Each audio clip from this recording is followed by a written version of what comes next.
Hello everyone, আমি Naznin Singapore থেকে 15 minute Bangla শেখার আসরে সবাইকে জানাচ্ছি সুস্বাগতম। শিক্ষার্থীরা, তোমরা কেমন আছো? আজকে আমাদের পাঠ 98।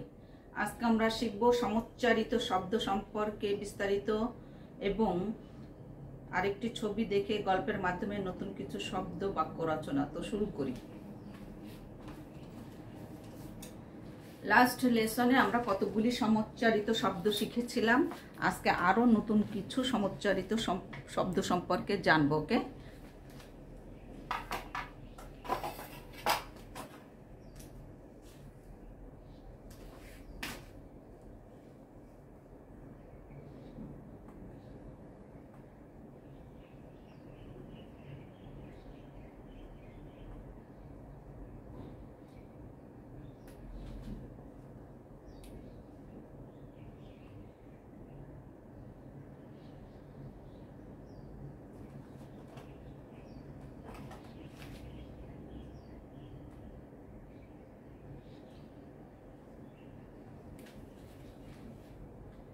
এখানে শব্দ হচ্ছে আমরা।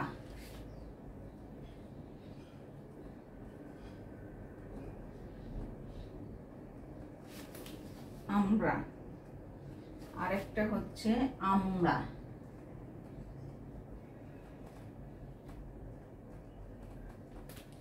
আমরাকার আমরা। আমরা শব্দের অর্থ হচ্ছে একের অধিক।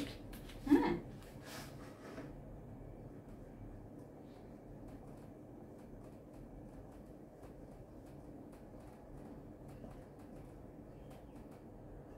অধিক।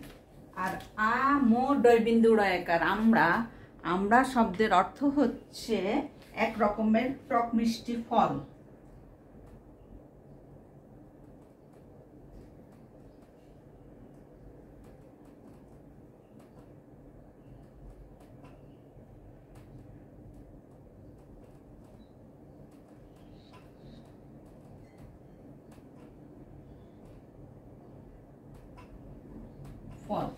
দেখো, আমরা এবং আমরা এই শব্দ দুটির উচ্চারণ প্রায় কাছাকাছি, কিন্তু এদের বানান ভিন্ন এবং অর্থ সম্পূর্ণ আলাদা। বানান ভিন্ন এবং অর্থ সম্পূর্ণ আলাদা হওয়া সত্ত্বেও উচ্চারণের দিক থেকে মিল আছে, এই জন্য এটা সমুচ্চারিত শব্দ। ওকে,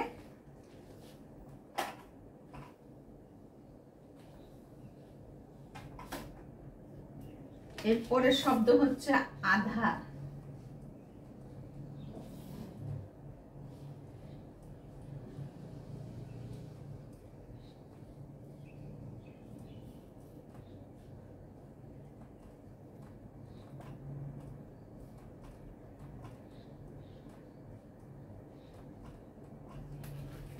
একটা বানান হচ্ছে আধারের আ ধয়াকার আধার, আর একটা আ চন্দ্রবিন্দু ধয়াকার আধার। হ্যাঁ, আ ধয়াকার আধার। আধার মানে পাত্র। পাত্র। আর আ চন্দ্রবিন্দু ধয়াকার আধার। আধার শব্দের অর্থ হচ্ছে অন্ধকার।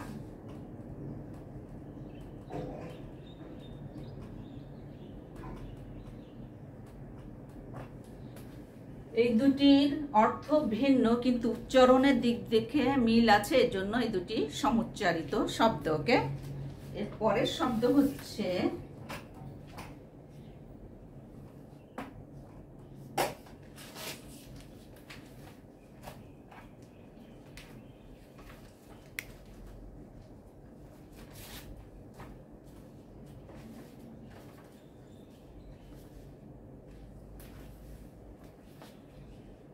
জড়ো।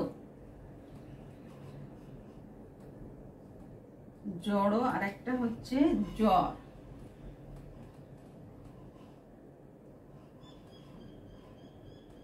বলকে জড়বিন্দুড়া জড়ো। জড়ো শব্দের অর্থ হচ্ছে অচেতন।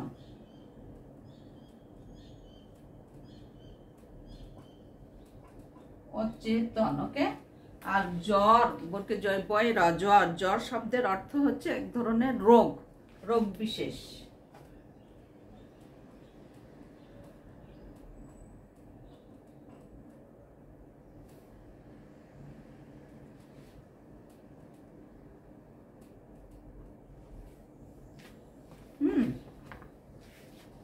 তাহলে জড় এবং জ্বর এই দুইটি শব্দের বানান ভিন্ন, অর্থ ভিন্ন, কিন্তু উচ্চারণের দিক থেকে কিছুটা মিল আছে। এ কারণে এই দুইটি হচ্ছে সম উচ্চারিত শব্দ, তাই না?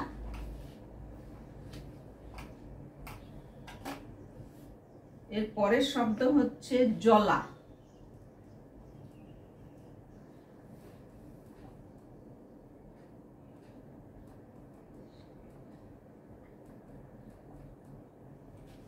বর্গের জলা একার জলা। জলা শব্দের অর্থ হচ্ছে জলভূমি, হ্যাঁ, জলময় ভূমি।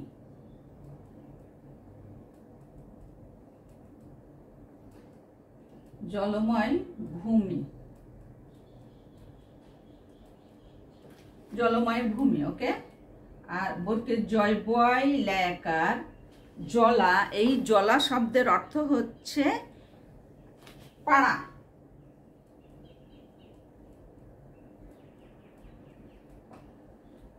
পাড়া, ওকে।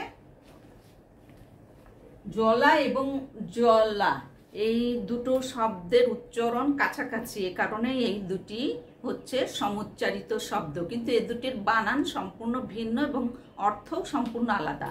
তা সত্ত্বেও উচ্চারণের দিক থেকে মিল আছে, এই কারণেই সমুচ্চারিত শব্দ, তাই না?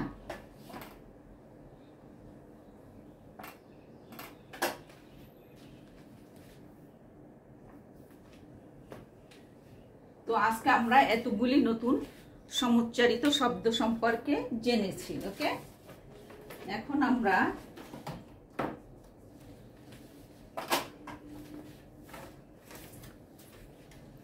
ছবি দেখে গল্পের মাধ্যমে নতুন কিছু শব্দ শিখবে। এটা কার ছবি দেখতে পাচ্ছ? এটা হচ্ছে ভাই বীর সিং। ভাই বীর সিং একজন বিদ্বান কবি ছিলেন, এটা তার ছবি, ওকে।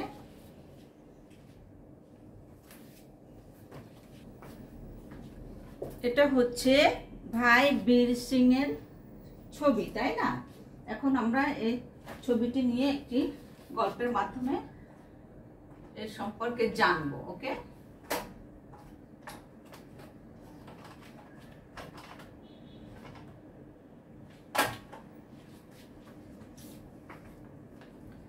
ভাই বীর সিং একজন বিখ্যাত বিদ্বান কবি ছিলেন, হ্যাঁ।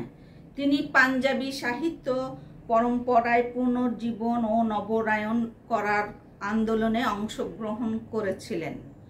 তিনি একজন প্রখ্যাত শিখ ছিলেন। তিনি আধুনিক পাঞ্জাবি সাহিত্য রচনা করে নিজের এক পরিচিতি তৈরি করেছিলেন। 1872 সালের 5 ডিসেম্বর অমৃতসরে তার জন্ম হয়েছিল। তিনি তার কৈশোরের সন্ন্যাসী হয়ে গিয়েছিলেন এবং শিখ ভাষা শেখার জন্য হরিদ্বার ও অমৃতসরের মঠে প্রশিক্ষণ নিয়ে তিনি তার যৌবনকাল কাটিয়েছিলেন।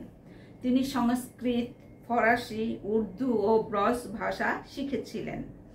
তিনি আধুনিক ইংরেজি শিক্ষার সাথে সাথে স্বদেশী পদ্ধতিতেও শিক্ষা লাভ করেছিলেন।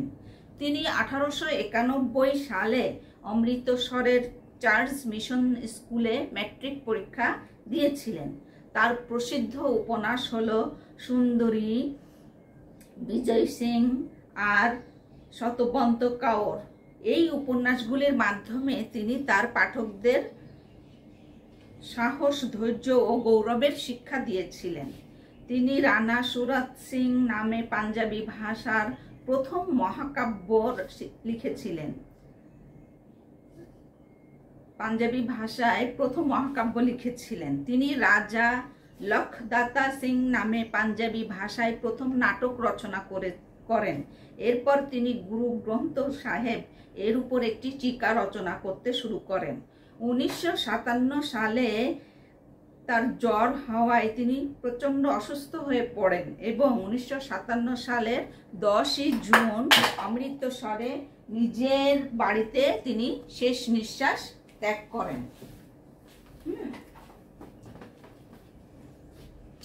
তো অমৃতসর রাজা ভাই সিং এর এই ছবি দেখে তার সম্পর্কে জেনে আমরা যে কতগুলি নতুন শব্দ শিখেছি সেগুলি এখন একে একে এখানে লিখব এবং প্রত্যেকটি শব্দ দিয়ে আমরা একটি একটি করে বাক্য তৈরি করব। ওকে, প্রথমে আমরা জেনেছি কি সন্ন্যাসী।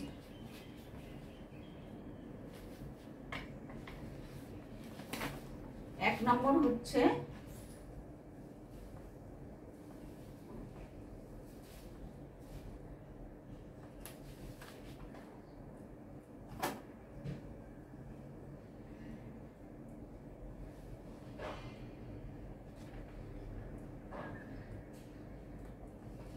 তিন নম্বরে আমরা জেনেছি আন্দোলন। আন্দোলন শব্দের বাংলা অর্থ হচ্ছে বিক্ষোভ, ডামাডল, আর এটার ইংলিশ হচ্ছে টার্ময়েল।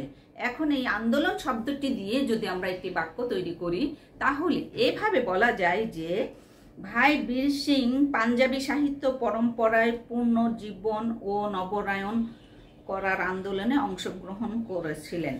তিনি একজন প্রখ্যাত শিখ ছিলেন। এটা একটি বাক্য, তাই না? 4 নম্বরে আমরা কি জেনেছি উপন্যাস।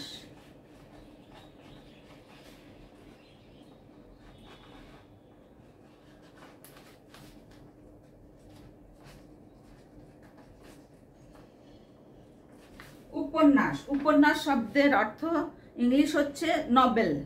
এখন উপন্যাস দিয়ে যদি আমরা একটি, এটার বাংলা হচ্ছে বানানো গল্প বা অলিক কাহিনী, এটা দিয়ে যদি আমরা একটি বাক্য তৈরি করি তাহলে এভাবে বলা যায় যে ভাই বীর সিং অনেকগুলি উপন্যাস লিখেছিলেন। এটা একটি বাক্য।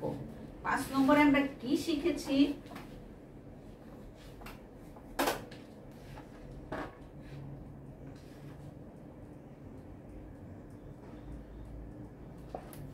ত্যাগ। ত্যাগ শব্দের অর্থ কি ছেড়ে দেওয়া, হ্যাঁ, হাল ছেড়ে দেওয়া। এটার ইংলিশ হচ্ছে গিভ আপ।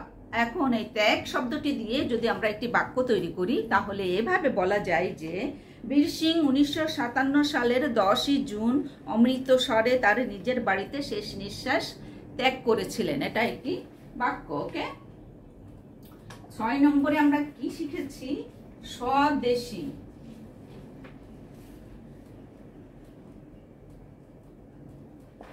স্বদেশী, স্বদেশী এর বাংলা শব্দ হচ্ছে জাতিগত, তাই না? এটার ইংলিশ হচ্ছে নেটিভ। এখন এই স্বদেশী শব্দটি দিয়ে যদি আমরা একটি বাক্য তৈরি করি তাহলে এভাবে বলা যায় যে বীর সিং আধুনিক ইংরেজি শিক্ষার সাথে সাথে স্বদেশী পদ্ধতিতেও শিক্ষা লাভ করেছিলেন। এটা একটি বাক্য। ওকে, তাহলে আজকে আমরা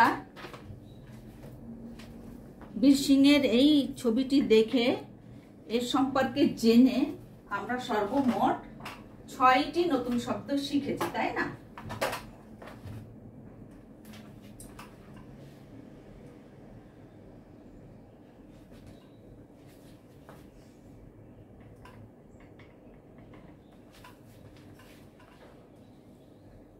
তো এই ছিল আজকের আমাদের শিক্ষণীয় বিষয়। আমন্ত্রণ রইল আমাদের পরবর্তী ক্লাসের জন্য। সে পর্যন্ত সবাই খুব ভালো থাকবে, সুস্থ থাকবে আর পরবর্তী ক্লাসের জন্য প্রস্তুতি নিবে। বাই এভরিওয়ান, আল্লাহ হাফেজ।